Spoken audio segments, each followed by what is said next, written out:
नमस्कार मेरे प्यारे बच्चों, स्वागत है आप सभी का आपके अपने YouTube channel the PCM vision में। प्यारे बच्चों, आज के इस वीडियो में हम लोग क्लास 12 पॉलिटिकल साइंस के ऑब्जेक्टिव मॉडल पेपर का कंप्लीट सॉल्यूशन देखने वाले हैं। तो वीडियो पे आप लोग अंत तक बने रहिएगा और चैनल पे पहली बार आए हैं तो चैनल को सब्सक्राइब ज़रूर कीजिएगा, क्योंकि आपको इस चैनल के माध्यम से क्लास 12 के प्रत्येक सब्जेक्ट के ऑब्जेक्टिव और सब्जेक्टिव दोनों मॉडल पेपर का कंप्लीट सॉल्यूशन करवाया जा रहा है। साथ ही साथ आपको एग्जाम से पहले प्रत्येक सब्जेक्ट का इंपॉर्टेंट क्वेश्चन यानी कि वीवीआई क्वेश्चन भी करवाया जाएगा। तो चैनल को सब्सक्राइब आप लोग जरूर कीजिएगा। तो चलिए शुरू करते हैं और डिस्कस करते हैं एक एक करके सारे प्रश्न को। लेकिन यहाँ पे पहले उससे कुछ सामान्य निर्देश दिया गया है, उसको आप लोग यहाँ पे पढ़ लीजिएगा बच्चों, क्योंकि प्रत्येक सब्जेक्ट में आपका सेम ही सामान्य निर्देश दिया गया है। ठीक है, तो इसको आप लोग खुद से एक बार पढ़ लीजिएगा। हम लोग डायरेक्ट क्वेश्चन पे आते हैं। तो देखिए बच्चों, पहला क्वेश्चन है कि शीत युद्ध का अंत हुआ था। तो शीत युद्ध का अंत कब हुआ था? 1991 में, जब सोवियत संघ का विघटन होता है बच्चों, उसी समय क्या होता है? शीत युद्ध का अंत होता है। तो ऑप्शन नंबर डी इसका करेक्ट आंसर होगा। अगर शीत युद्ध की शुरुआत पूछे तो शीत युद्ध की शुरुआत कब हुआ था? 1945 में। आप लोग इसे भी ध्यान रखिएगा। ठीक है, चलिए आते हैं अगले क्वेश्चन की ओर। अगला क्वेश्चन है कि निम्नलिखित में से किस देश द्वारा नाटो का नेतृत्व किया गया था? तो नाटो की अगुवाई किसने किया था? संयुक्त राज्य अमेरिका ने किया था। ऑप्शन नंबर ए इसका करेक्ट आंसर होगा। यहाँ से एक प्रकार की और क्वेश्चन बोर्ड एग्जाम में पूछता है कि जो अमेरिका के द्वारा नाटो का नेतृत्व किया गया था, इसका विरोध किस देश के द्वारा किया गया था? तो किस देश के द्वारा किया गया था? फ्रांस के द्वारा इसका विरोध किया गया था। इसे भी आप लोग याद रखिएगा। चलिए आते हैं अगले क्वेश्चन की ओर। अगला क्वेश्चन है कि 1991 ईस्वी में सोवियत संघ के विघटन के उपरांत कौन सा देश महाशक्ति के रूप में उभरा? तो देखिए बच्चों, जब शीत युद्ध चल रहा था उस समय दो महाशक्तियां सामने उभर करके आई थी। पहला आपका था सोवियत संघ और दूसरा आपका था अमेरिका। 1991 में आपका क्या होता है? सोवियत संघ का विघटन हो जाता है और इसका अंत हो जाता है। उसके बाद जो आपका अमेरिका है ये महाशक्ति के रूप में उभर कर सामने आता है। तो इस क्वेश्चन का आपका राइट आंसर क्या हो जाएगा? Option number C America. उसके बाद देखिए अगला क्वेश्चन है आपका कि गुट निरपेक्ष देशों का प्रथम शिखर सम्मेलन कहाँ हुआ था? तो कहाँ पे हुआ था? बेलग्रेड में हुआ था। कहाँ पे? बेलग्रेड में प्रथम शिखर सम्मेलन हुआ था गुट निरपेक्ष नेताओं का। ऑप्शन नंबर डी इसका करेक्ट आंसर होगा। और कब हुआ था? तो 1961 में हुआ था। ठीक है, उसके बाद देखिए अगला क्वेश्चन है आपका कि बोल्शेविक क्रांति कब हुई? तो बोल्शेविक क्रांति आपका कब हुआ था? 1917 में हुआ था। कहाँ पे हुआ था? रूस में हुआ था। ठीक है, तो बोल्शेविक क्रांति आपका 1917 में हुआ था। ऑप्शन नंबर सी इसका करेक्ट आंसर होगा। उसके बाद देखिए अगला क्वेश्चन है बच्चों कि कुवैत पर किस देश ने कब्जा किया था? तो किसने किया था? इराक ने। इराक ने 1990 में कुवैत पर हमला करके उसको कब्जा लिया था। ठीक है, तो ऑप्शन नंबर 20 का करेक्ट आंसर होगा। उसके बाद देखिए अगला क्वेश्चन है कि विश्व को इंटरनेट की सुविधा किस देश की देन है? तो सबसे पहले मतलब इंटरनेट का आविष्कार कहाँ पे हुआ था? तो कहाँ पे हुआ था? अमेरिका में। ऑप्शन नंबर सी इसका करेक्ट आंसर होगा। देखिए जितना भी हम लोग फेसबुक, व्हाट्सएप, यूट्यूब, इंस्टाग्राम ये सब चलाते हैं, ये सब किसी का है? अमेरिका का ही है। ठीक है, उसके बाद देखिए अगला क्वेश्चन है कि साम्यवादी चीन का उदय कब हुआ था? तो 1949 में साम्यवादी चीन का उदय हुआ था बच्चों। ऑप्शन नंबर ए इसका करेक्ट आंसर होगा। उसके बाद देखिए अगला क्वेश्चन है कि मैकमोहन रेखा कहाँ स्थित है? तो देखिए बच्चों, जो भारत और चीन की जो सीमा रेखा है उसी को किस नाम से जाना जाता है? मैकमोहन रेखा नाम से जाना जाता है। ठीक है, तो जो भारत और चीन के बीच बॉर्डर में स्थित कौन सा राज्य है? ऑप्शन के अनुसार आपका अरुणाचल प्रदेश है। ठीक है, तो मैकमोहन रेखा कहाँ पे स्थित है? अरुणाचल प्रदेश में स्थित है। ऑप्शन नंबर 20 का करेक्ट आंसर होगा। उसके बाद देखिए अगला क्वेश्चन है कि निम्न में से कौन आसियान का सदस्य नहीं है? यहाँ पे आपका 4 ऑप्शन दिया हुआ है, इनमें से कौन आसियान का सदस्य नहीं है सो बताना है। तो देखिए बच्चों, फिलीपींस यह आपका आसियान का सदस्य है। इंडोनेशिया ये भी आपका आसियान का सदस्य है। सिंगापुर ये भी आपका आसियान का सदस्य है। तो इसका जो सही उत्तर हो जाएगा आपका श्रीलंका। श्रीलंका आपका आसियान का सदस्य नहीं है। ऑप्शन नंबर 20 का करेक्ट आंसर होगा। उसके बाद देखिए अगला क्वेश्चन है कि नेशनल कॉन्फ्रेंस पार्टी किस राज्य में सक्रिय है? यानी कि ये जो पार्टी है किस राज्य में है? जिस प्रकार से हमारे राज्य में झारखंड मुक्ति मोर्चा है, पहले आपका जेबीएम था। ठीक है, ये आपका ये सब क्या है? क्षेत्रीय पार्टी है। तो ये भी आपका नेशनल कॉन्फ्रेंस आपका क्षेत्रीय पार्टी है। तो ये किस राज्य में है? तो ये आपका जम्मू तथा कश्मीर में है। ऑप्शन नंबर सी इसका करेक्ट आंसर होगा। उसके बाद अगला क्वेश्चन है कि सार्क का गठन कब हुआ था? तो सार्क का गठन कब हुआ था?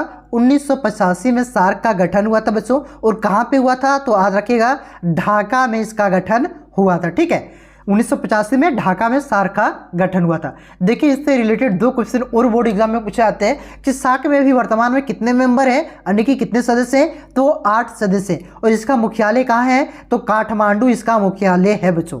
इससे भी याद रखिएगा, ये भी बोर्ड एग्जाम में पूछा जा सकता है। चलिए आते हैं अगले क्वेश्चन की ओर।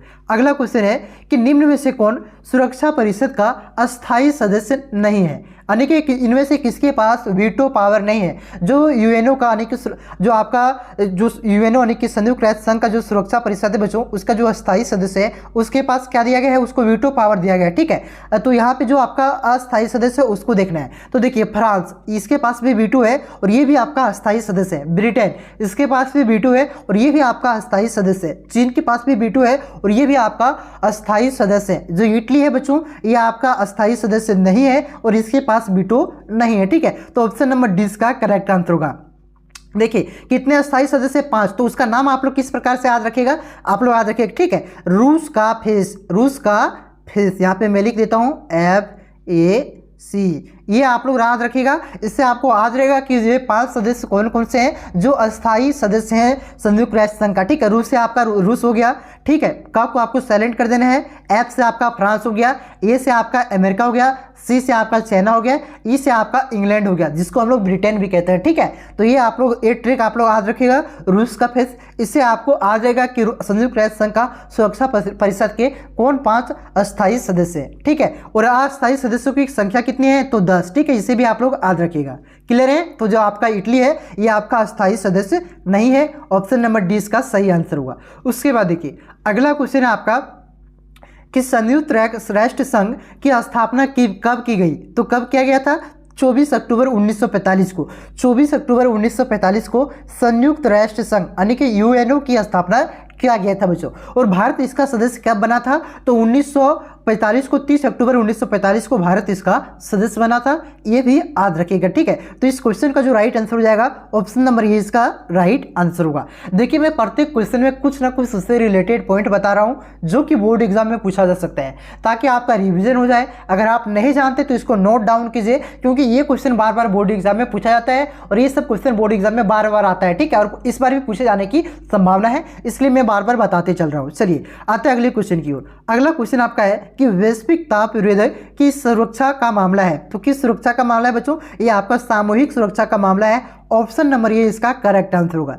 उसके बाद देखिए अगला क्वेश्चन है आपका कि प्रथम अंतर्राष्ट्रीय पृथ्वी सम्मेलन कहाँ हुआ था, तो ये कहाँ पे हुआ था, रियो डी जेनेरियो में हुआ था। ठीक है, तो ऑप्शन नंबर बी इसका करेक्ट आंसर होगा। और कब हुआ था इसे भी याद रखिए, तो 1992 में हुआ था बच्चों।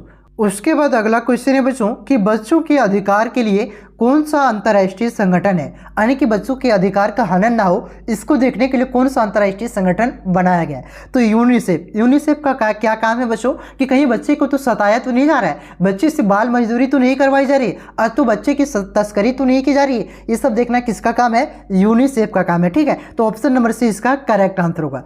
उसके बाद देखिए अगला क्वेश्चन है कि हम लोग विश्व पर्यावरण दिवस कब मनाते हैं, तो किस दिन हम लोग विश्व पर्यावरण दिवस मनाते हैं, 5 जून को। बहुत ही आसान क्वेश्चन था। ठीक है, तो ऑप्शन नंबर सी इसका करेक्ट आंसर होगा।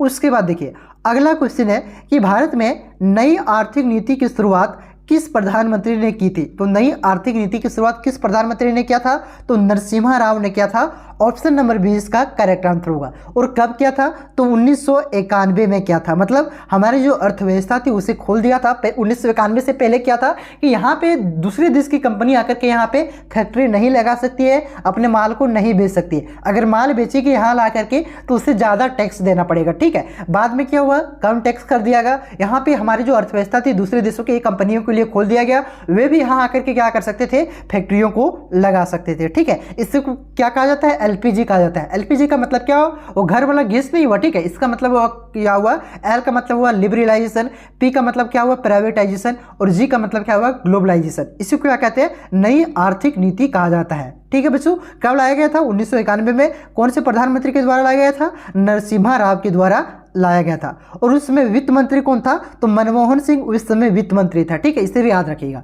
चलिए, तो इस क्वेश्चन का right answer option number B हुआ, नरसिम्हा राव। ठीक है, उसके बाद देखिए अगला क्वेश्चन है कि भारत में लौह पुरुष के नाम से किसे जाना जाता है? तो लौह पुरुष के नाम से सरदार वल्लभ भाई पटेल को जाना जाता है बच्चों। ऑप्शन नंबर सी इसका करेक्ट आंसर होगा। इसे भारत का बिस्मार्क भी कहा जाता है। ठीक है, जो आप लोग बिस्मार्क के बारे में क्लास 10 में पढ़े होंगे ना, जर्मनी का एकीकरण, इटली का एकीकरण, ठीक है, जर्मनी के एकीकरण में पढ़े होंगे। तो वहाँ पे जो बिस्मार्क था ना, उन्होंने क्या किया था, जर्मनी को अनेक जो आपका अलग अलग भाग में बैठा हुआ था, बिखरा हुआ था, उसको एक किया था। ठीक उसी प्रकार से जब हमारा देश 1947 में आज़ाद हो रहा था, उस समय लगभग 560 रियासतों में हमारा देश बिखरा हुआ था। तो इसको एक करने का काम किसने किया था? सरदार वल्लभ भाई पटेल ने किया था। इस वजह से इसे भारत का बिस्मार्क भी कहा जाता है। ठीक है, तो इस क्वेश्चन का right answer option number C हो जाएगा। उसके बाद देखिए अगला क्वेश्चन है कि किस भाषा के आधार पर 1953 में आंध्र प्रदेश का गठन हुआ था? यानी कि भाषा के आधार पर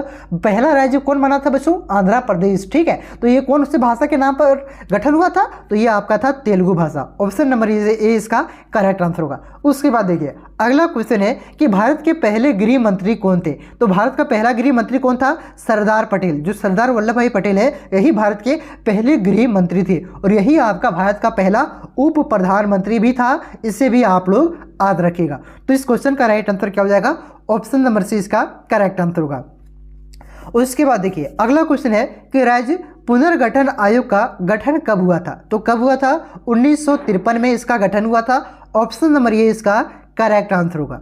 उसके बाद नेक्स्ट क्वेश्चन है कि 1952 से 1967 तक भारत में किस राजनीतिक दल का प्रभुत्व था? मतलब 1952 से, जब 1952 में पहली बार आम चुनाव हुआ था, ठीक है, तो उसके बाद 1967 तक किस देश ने, मतलब किस राजनीतिक दल ने देश में सबसे अधिक बार, मतलब लगातार चुनाव जीता था? ठीक है, तो किसने जीता था बच्चों? कांग्रेस ने जीता था और इसी का प्रभुत्व, इसी को क्या कहा गया? 15 साल तक एक दलीय प्रभुत्व कहा गया। ठीक है, तो ऑप्शन नंबर बी इसका करेक्ट आंसर होगा।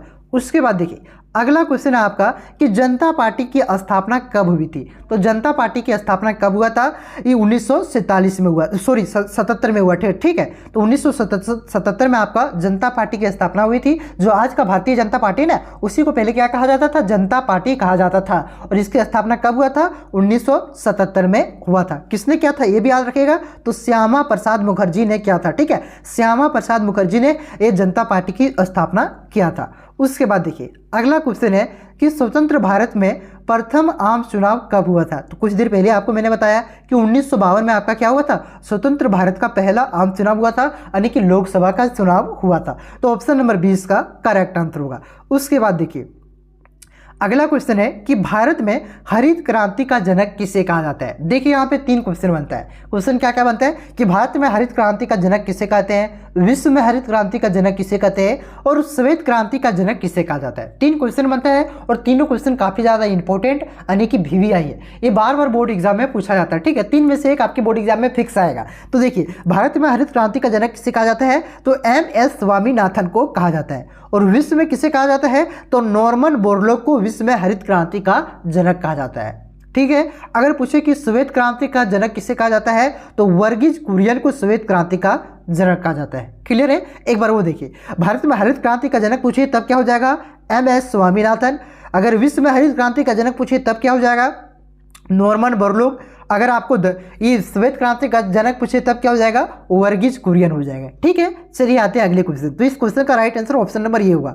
उसके बाद देखिए अगला क्वेश्चन है आपका कि द्वितीय पंचवर्षीय योजना का प्रारूप किसके द्वारा तैयार किया गया था? तो द्वितीय पंचवर्षीय योजना का जो प्रारूप है बच्चों, वो PC महालोबिनिस के द्वारा तैयार किया गया था। ऑप्शन नंबर 20 का करेक्ट आंसर होगा। और जो द्वितीय पंचवर्षीय योजना था बच्चों, ये कब से कब तक चला था? तो ये आपका 1956 से लेकर के 61 तक चला था। ठीक है, इसे भी आप लोग याद रखिएगा। चलिए आते हैं अगले क्वेश्चन की ओर। अगला क्वेश्चन है कि ताशकंद समझौता कब हुआ था? देखिए जो ताशकंद है आपका, ये उज्बेकिस्तान की राजधानी है। ठीक है, और ये समझौता आपका कब हुआ था? 1966 ईस्वी में हुआ था। ऑप्शन नंबर डी इसका करेक्ट आंसर होगा। और किसके किसके बीच हुआ था बच्चों? तो भारत और पाक के बीच यह समझौता हुआ था। कहाँ पे हुआ था? उज्बेकिस्तान की राजधानी ताशकंद में हुआ था। और कब हुआ था? 1966 में हुआ था। तो ये भी क्वेश्चन पूछता है कि आपका जो ताशकंद का समझौता है किसके किसके बीच हुआ था? तो ये भी याद रखिएगा, भारत और पाकिस्तान के बीच। ठीक है, उसके बाद देखिए अगला क्वेश्चन है कि 1962 में भारत का किस पड़ोसी देश के साथ युद्ध हुआ था? तो किसके साथ युद्ध हुआ था? चीन के साथ युद्ध हुआ था, जिसमें भारत हार गया था। ठीक है, तो किसके साथ हुआ था? चीन के साथ 1962 में युद्ध हुआ था। ऑप्शन नंबर 20 का करेक्ट आंसर होगा। उसके बाद देखिए अगला क्वेश्चन है कि 1971 के आम चुनाव में इंदिरा गांधी ने कौन सा नारा दिया था? तो इन्होंने कौन सा नारा दिया था? गरीबी हटाओ का नारा दिया था। ऑप्शन नंबर 20 का करेक्ट आंसर होगा। उसके बाद नेक्स्ट क्वेश्चन है कि संपूर्ण क्रांति का नारा किसने दिया था? तो संपूर्ण क्रांति का नारा किसने दिया था? ये जयप्रकाश नारायण ने दिया था। ऑप्शन नंबर डी इसका करेक्ट आंसर होगा। उसके बाद देखिए अगला क्वेश्चन है कि आपातकाल के दौरान कौन सा संविधान संशोधन पारित किया गया था? तो कौन सा संविधान संशोधन पारित किया गया था जब 1975 में आपका आपातकाल लगाया गया था इंदिरा गांधी के द्वारा? तब तो 42वां संविधान संशोधन पारित किया गया था। इसे मिनी संविधान भी कहा जाता है। ठीक है, याद रखिएगा, ये भी बोर्ड एग्जाम में पूछा जाता है कि कौन सी संविधान संशोधन को मिनी संविधान यानी कि लघु संविधान भी कहा जाता है। तो 42वां संविधान संशोधन को लघु संविधान भी कहा जाता है। ठीक है, देखिए इसी संविधान संशोधन से प्रस्तावना में जो आपका वर्ड है समाजवादी, पंथ निरपेक्ष, अखंडता, उसी संविधान संशोधन से जोड़ा गया था। ऑप्शन नंबर डी इसका करेक्ट आंसर होगा। चलिए आते हैं अगले क्वेश्चन की ओर कि बोडोलैंड स्वशासी परिषद किस राज्य में स्थित है? तो ये बोडोलैंड स्वशासी परिषद किस राज्य में स्थित है? तो ये आपका असम में स्थित है। ऑप्शन नंबर ये इसका करेक्ट आंसर होगा। उसके बाद नेक्स्ट क्वेश्चन है कि पूर्वोत्तर भारत के 7 बहनों में कौन सा यहाँ पे राज्य होगा? ठीक है, राजस्थान नहीं, यहाँ पे राज्य होगा। ठीक है, कौन सा राज्य नहीं है? यानी कि पूर्वोत्तर भारत के 7 बहनें कहा जाता है। तो कौन कौन से राज्य को कहा जाता है? असम, अरुणाचल प्रदेश, मेघालय, मणिपुर, मिजोरम, त्रिपुरा, नागालैंड। ये जो 7 राज्य मैंने आप सभी को बताया बच्चों, ये 7 राज्य को क्या कहा जाता है?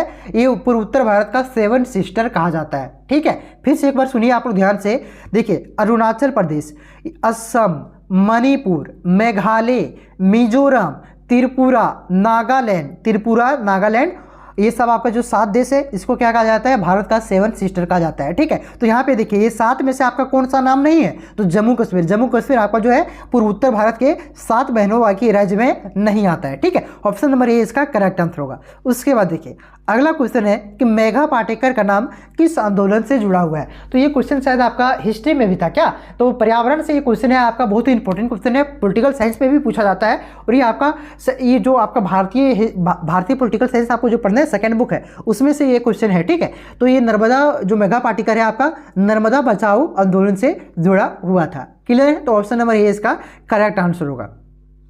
उसके बाद अगला क्वेश्चन है कि चिपको आंदोलन की शुरुआत किस राज्य में हुआ था? यानी कि इस चिपको आंदोलन में क्या किया जाता था? पेड़ कटाई हो रही थी तो क्या करते थे लोग? पेड़ में जाकर के चिपक जाते थे। तो ये जो आंदोलन था वो किस राज्य में हुआ था? आपका उत्तराखंड में हुआ था। ऑप्शन नंबर ये इसका करेक्ट आंसर होगा। उसके बाद देखिए अगला क्वेश्चन है कि किस प्रधानमंत्री ने 1991 में पूर्व की ओर देखो की नीति का आरंभ किया था? तो किस प्रधानमंत्री ने किया था बच्चों? तो ये नरसिम्हा राव ने किया था। ऑप्शन नंबर 20 का करेक्ट आंसर होगा। उसके बाद देखिए अगला क्वेश्चन है कि भारत के प्रथम गैर कांग्रेसी प्रधानमंत्री कौन थे? यानी कि पहली बार कौन प्रधानमंत्री बने थे जो कांग्रेस पार्टी से नहीं थे? तो वो कौन थे बच्चों? मोरारजी देसाई प्रथम गैर कांग्रेसी प्रधानमंत्री थे। ऑप्शन नंबर ये इसका करेक्ट आंसर होगा। उसके बाद अगला क्वेश्चन है और ये क्वेश्चन आपका पिछला साल भी पूछा गया था। ठीक है, पिछला जो साल जो आपका टर्म 1 का एग्जाम हुआ था ना, ऑब्जेक्टिव क्वेश्चन 40 उसमें भी आया था, तो उसमें भी ये क्वेश्चन पूछा गया था। ठीक है, क्वेश्चन है कि किस भारतीय राजनीतिक दल को क्षत्रिय संगठन के रूप में जाना जाता है? तो किसको जाना जाता है? कांग्रेस पार्टी को। कांग्रेस पार्टी को आपका क्षत्रिय संगठन के रूप में जाना जाता है। ठीक है, तो ऑप्शन नंबर 20 का करेक्ट आंसर होगा। और कांग्रेस पार्टी का गठन यानी कि स्थापना कब हुआ था? कमेंट करके आप लोग जरूर बताइएगा। तो अभी हम लोगों ने क्या किया? ऑब्जेक्टिव क्वेश्चन को देखा बच्चों। इसके बाद हम लोग सब्जेक्टिव क्वेश्चन को नेक्स्ट वीडियो में देखेंगे, जिसका लिंक नीचे डिस्क्रिप्शन में दे देंगे। साथ ही साथ मैं आप सभी को बता देना चाहता हूं कि इस चैनल के माध्यम से आपको क्लास 12 के प्रत्येक subject economics, geography, Hindi elective, English core, Hindi core, आपका हिस्ट्री, इन तीनों का जो आपका है बच्चों, चारों पांचों सब्जेक्ट का है, सभी का सब्जेक्टिव ऑब्जेक्टिव हो चुका है। सिर्फ आपका ये पॉलिटिकल साइंस का बचा था। ठीक है, अभी पॉलिटिकल साइंस का ऑब्जेक्टिव हो चुका है। कुछ देर के बाद हम सब्जेक्टिव का भी अपलोड कर देंगे, उसको भी आप लोग देख लीजिएगा। और इनमें से जो भी सब्जेक्ट का आप लोगों ने नहीं देखा है उसको मैं ये नीचे डिस्क्रिप्शन में लिंक दे दिया हूँ, लिंक उसका, तो उसको भी आप लोग देख लीजिएगा। ठीक है बच्चों, चलिए मिलते हैं नेक्स्ट वीडियो में। इसका PDF आप लोग टेलीग्राम ग्रुप में मैं दे दूंगा, वहां से आप लोग इसे डाउनलोड कर सकते हैं। ठीक है। चलिए चैनल को सब्सक्राइब जरूर कीजिएगा बच्चों, बहुत ही मेहनत के से आपके साथ मैं इतना आपको सपोर्ट कर रहा हूँ, मतलब एक तरह से आपको सपोर्ट ही कर रहा हूँ, आपकी एग्जाम की तैयारी करवा रहा हूँ इतना अच्छा से। तो चैनल को सब्सक्राइब आप लोग जरूर कीजिएगा, थोड़ा हमें भी सपोर्ट कीजिएगा, ठीक है। चलिए मिलते हैं नेक्स्ट वीडियो में, तब तक के लिए जय हिंद, जय भारत, जोहार झारखंड।